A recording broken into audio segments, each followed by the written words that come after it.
السلام عليكم ورحمة الله وبركاته. الحمد لله وكفى وسلام على عباده الذين اصطفى أما بعد فأعوذ بالله من الشيطان الرجيم بسم الله الرحمن الرحيم قل إن صلاتي ونسكي ومحياي ومماتي لله رب العالمين وقال تعالى وجاهدوا في الله حق جهاده صدق الله العلي العظيم সবাই দুরূদ শরীফ পড়ি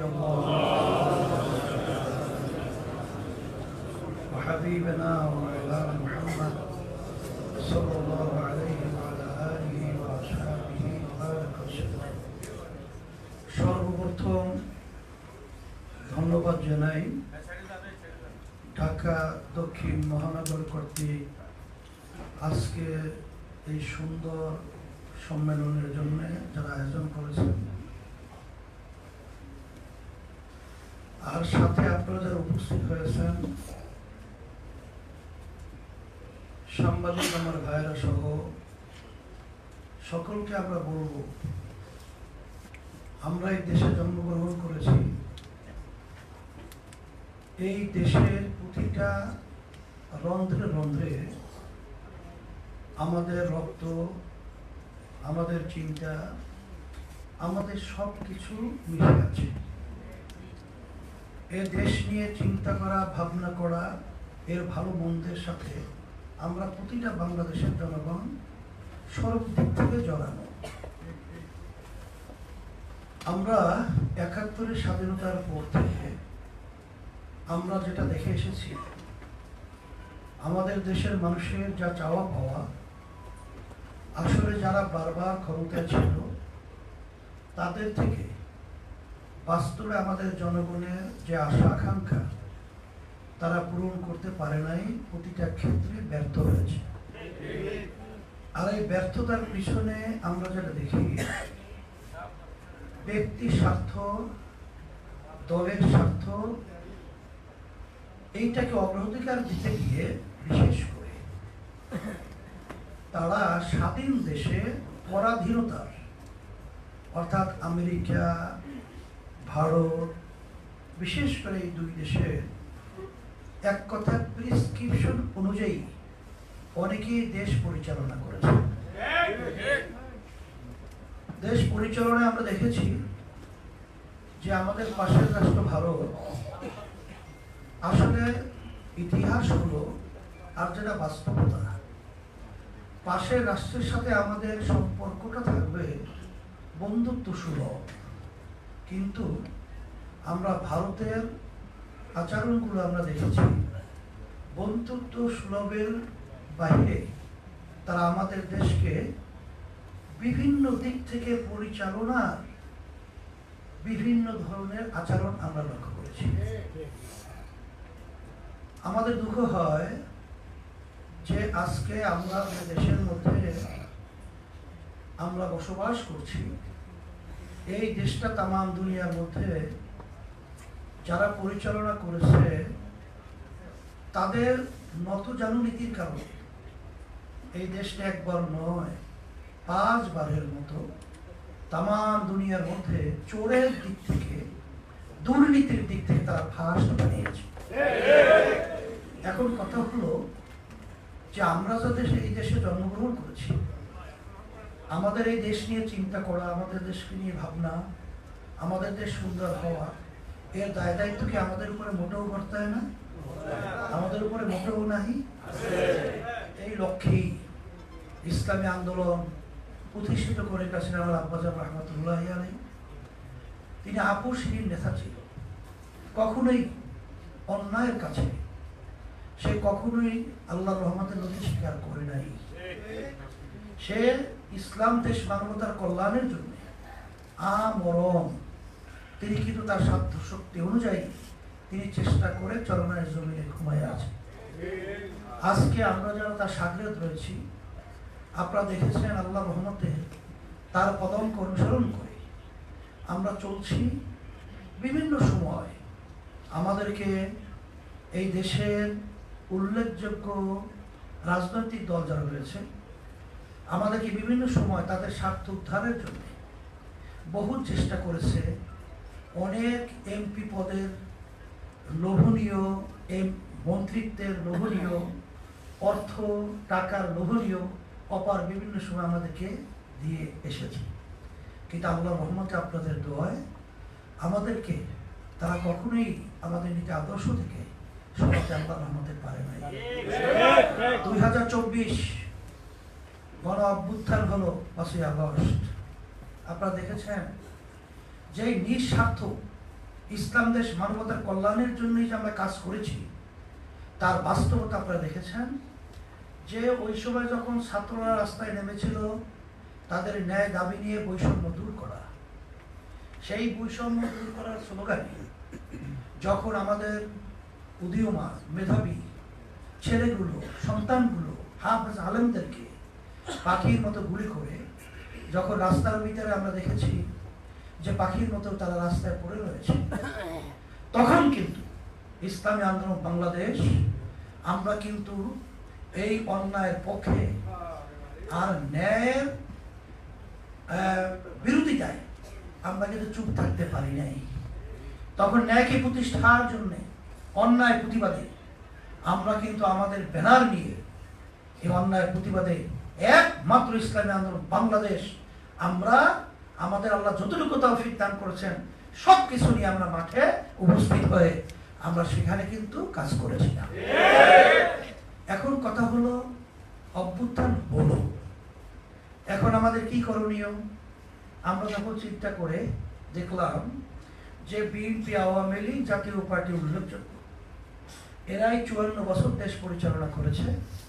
কিন্তু আসলে বারবার যারা পরীক্ষিত, যাদের শাসন আমরা দেখেছি, তারা নতুনভাবে আবার তারা ক্ষমতার আসনে বসে আবার নতুনভাবে আমাদের দেশকে আলাদা কোনো মধু খাওয়াবে, এটা কিন্তু আসলে একটা অযৌক্তিক, অবুদ্ধিমানের এক পর্যায়ে তাদেরকে সমর্থন করা এবং চিন্তা করা এই কাজটা হবে। তখন আমরা চিন্তা করেছিলাম আমাদের পাশের রাষ্ট্র ভারত, সেখানে কিন্তু দেখবেন এখন বিজেপি সরকার ক্ষমতায় আছে, তাদেরকে বলা হয় উগ্রবাদী হিন্দুত্ববাদ।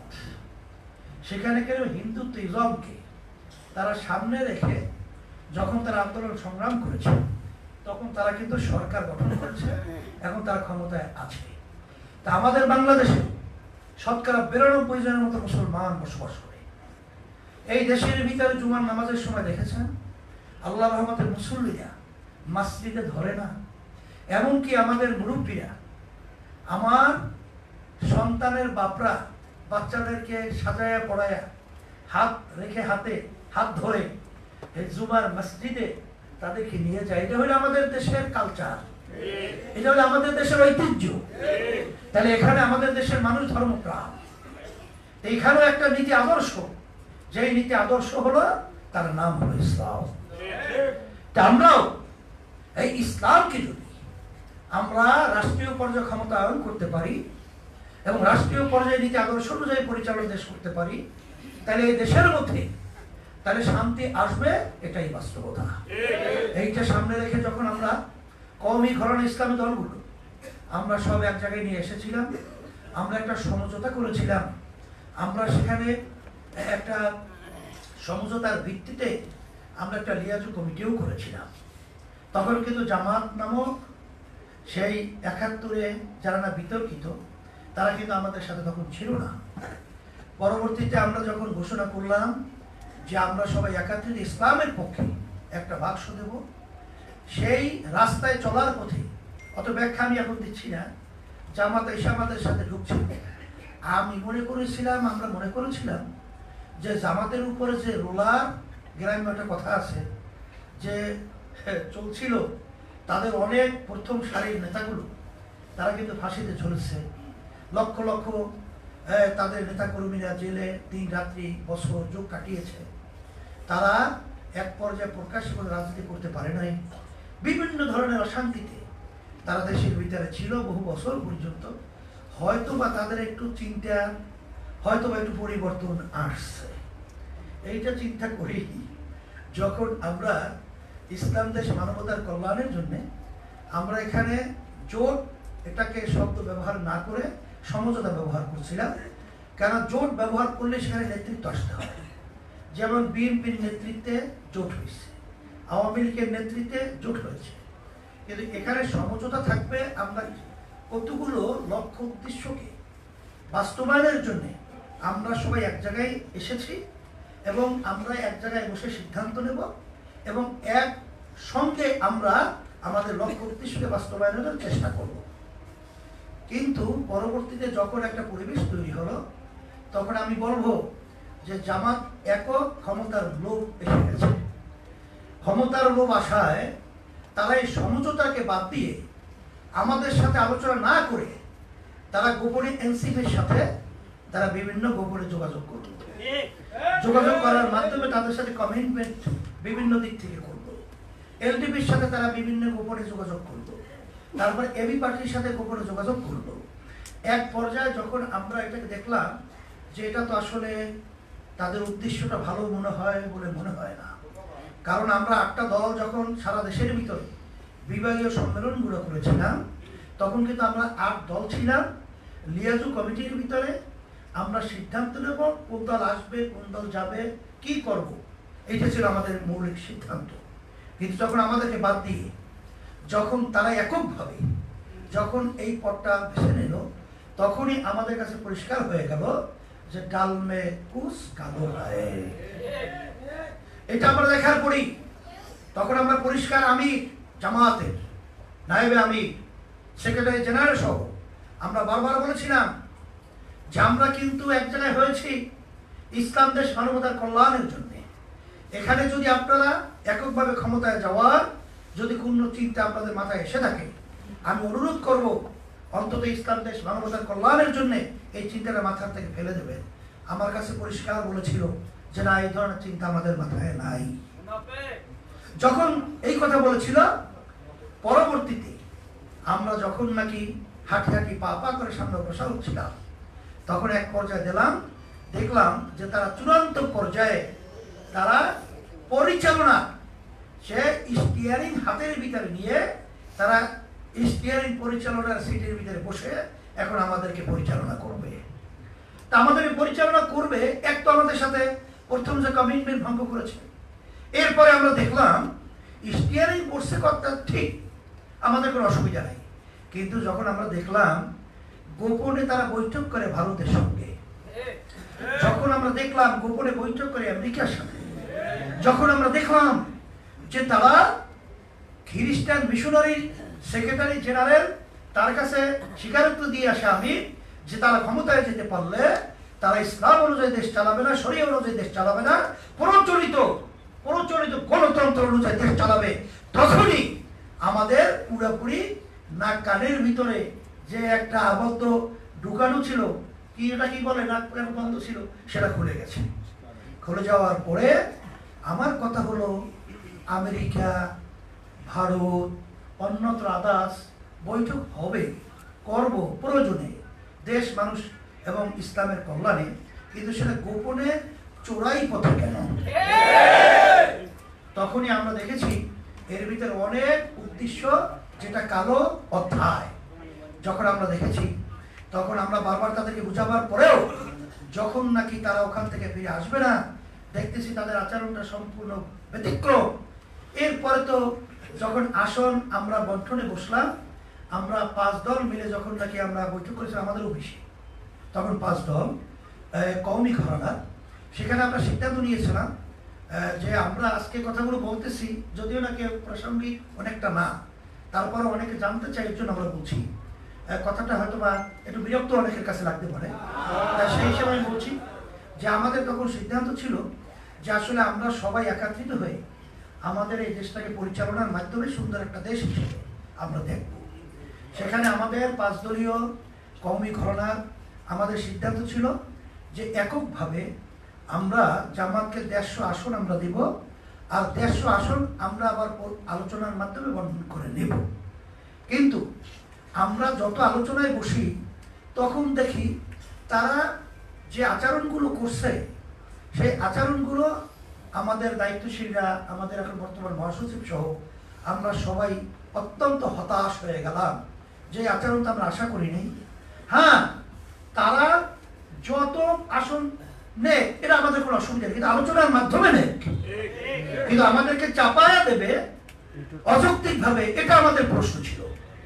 এরপরে আমরা দেখেছি যে তারা এখন এককভাবে ক্ষমতায় যাওয়ার জন্যই তাদের যে সেক্রেটারি জেনারেল ঘোষণা দিয়েছিল যে তারা 200 আসনে নির্বাচন করবে, তারা 200 আসনে নির্বাচন করবে, আর বাকি শরীরদেরকে 100 আসন তারা বন্টন করবে।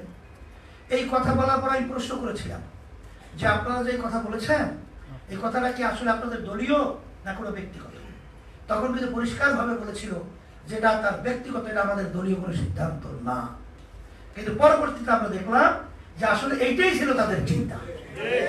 যাই হোক, এরপরে আমাদেরকে এক পর্যায়ে, এখন এই কথা আজকে বলতেছি, যে জামাতের উপর লেভেলে নেতারা এক পর্যায়ে বলেছেন যদি এই নিয়ম অনুযায়ী আপনারা আমাদের সাথে থাকতে চান বা এখানে থাকতে চান তাহলে থাকতে পারবেন, না হলে আপনাদের চিন্তা আপনারা করতে পারেন।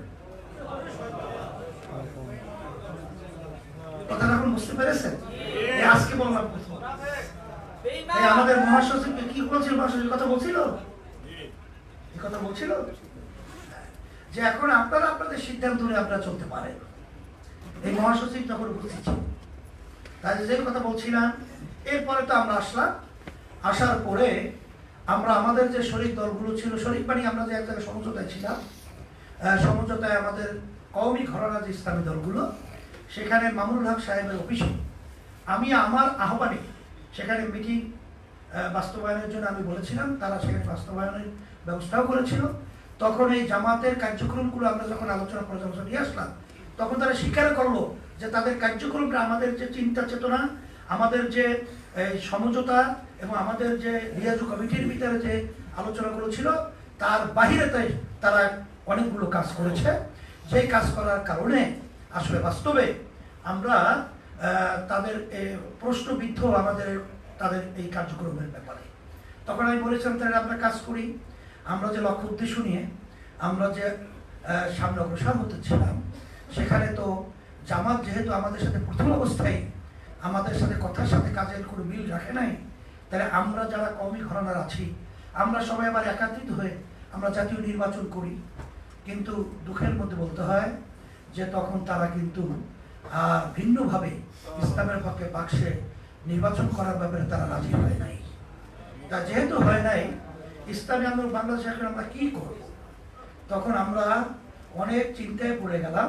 এক পর্যায়ে আমরা তখন আমাদের কেন্দ্রীয় মজলিসে শুরা এবং সমস্ত প্রার্থীদেরকে আমিরা সহ সব দায়িত্বশীলদেরকে নিয়ে বারবার পরামর্শ করার পরে তখন আমরা সিদ্ধান্ত নিলাম যে ইসলামী আন্দোলন বাংলাদেশ নিছক শুধু কয়েকটা এমপি পদের জন্যে, মন্ত্রিত্বের জন্যে, সম্পদ সম্মানের জন্যে আমরা রাজনীতি করি না। আমরা রাজনীতি করি ইবাদতের উদ্দেশ্যে, দেশের কল্যাণে, মানবতার কল্যাণে, ইসলামের কল্যাণে অগ্রাধিকার দেব। এই সিদ্ধান্ত নিয়ে ওই কঠিন মুহূর্তে বলতে গেলে ক্ষমতার দ্বার প্রান্ত থেকে আমরা ওখানে ফিরে এসেছি ইসলামের সাথে, আল্লাহকে রাজি খুশির উদ্দেশ্যে, দেশ এবং মানুষের কল্যাণের সাথে, নয় ব্যক্তি দল কোনো ক্ষমতায় যাওয়ার স্বার্থে ওখানে আমরা থাকি নেই। এই জন্য আমরা এসেছি।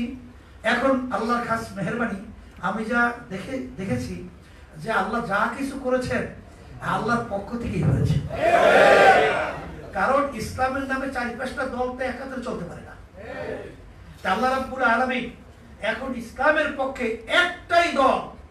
আজকে পরিষ্কার বাংলাদেশের মধ্যে দিন যেরকম আজকে বোঝাতে কোনো কষ্ট হয় না, আর আজকে বাংলাদেশের ভিতরে ইসলামের পক্ষে একটাই দল রয়েছে, সেই ইসলামী দলের নাম হলো ইসলামী আন্দোলন।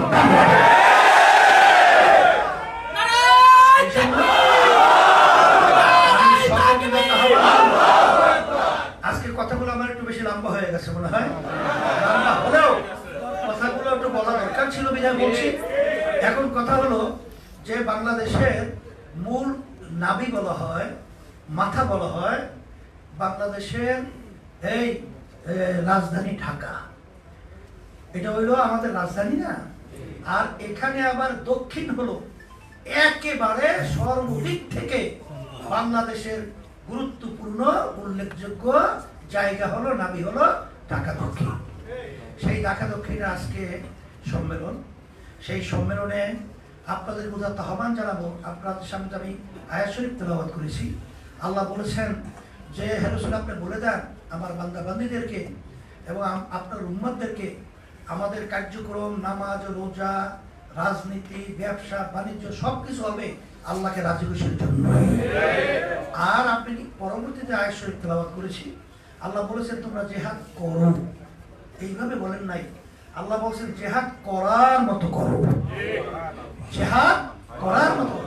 আজকে এই ঢাকা দক্ষিণে আজকে এই সম্মেলনে আমরা যে উপস্থিত হয়েছে, আপনারাই যদি একটু করার মতো করে কাজ করতে পারেন, আমার তো মন বলছে যে আগাছা এই জমিন থেকে একেবারে শিকড় সহ আল্লাহর মধ্যে উঠিয়ে বঙ্গোপসাগরে ফেলানো যাবে। কিন্তু করেন তো করেন না, ধরেন তো ধরেন না, ছাড়েন তো ছাড়েন না। এরকম করে কাজ করলে তো হয় না। ভিতরে একটা জ্বালাপড়া থাকতে হবে, ভিতরে একটা জজবা থাকতে হবে। এরকম যদি আমরা করতে পারি, আল্লাহ ওয়াদা করেছেন ওয়ালা তাহিনু ওয়ালা তাহজানু ওয়া আনতুমুল আ'লাউনা ইন কুনতুম মুমিনিন। তোমাদের ভয় চিন্তা নেই, তোমরা বিজয় হবে যদি তোমরা মুমিনের চরিত্র অর্জন করতে পারো। আর্থিকভাবে ইহানত অনেকে দেন না, খালি টাকা গুছাইয়া বুঝতে হবে যে রাইখে দিয়ে তাইলে কোনো খরচ করার দরকার নাই। তাহলে আল্লাহর হুকুম খুব ভালোভাবেই পালন হয় না। আল্লাহর হুকুম আল্লাহ রাব্বুল আলামিন বেহেশত আমাদের কাছে বিক্রি করেছেন জান মালের বিনিময়। আগে বলছেন মাল, এরপরে জান, দুটোটাই আমার থাকতে হবে। এই আশা লক্ষ্য উদ্দেশ্য নিয়ে শোনেন, এখানে নেতৃত্বের ব্যাপারে অনেক সময় দেখা যায় সারা দেশব্যাপী আমি বলছি যে যখন নাকি দায়িত্ব